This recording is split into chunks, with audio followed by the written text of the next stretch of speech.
وردګو ولایت کې د افغان ځواکونو یوه چورلکه لوېدلې ده. د نیوز پری چینل لیدونکو سلام ستړي مشئ، په موږ کړئ تازه خو ډېر مهم خبر ته.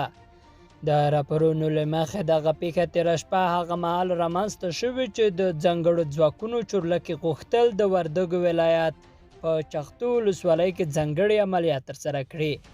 د ځانګړو ځواکونو 270 مې لوا په یوه خپره کړې اعلامیه کې تایید کړی چې یوه MI-12 ډوله چورلکه یې په وردګو ولایت کې لوېدلې ده. سرچینه کاږي چې ځانګړو ځواکونو غوښتل هلته عملیات ترسره کړي، خو دغه پیښه رامنځته شوې ده او 3 افغان پیلوټان یې له امله وژل شوي دي.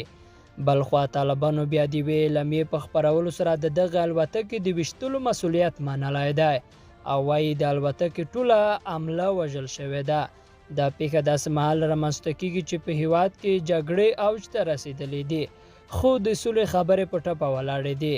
عام خلک بیا له جګړو ستړي شوي او ژر تر ژره د دایمي وربند او سولې غوښتنه کوي.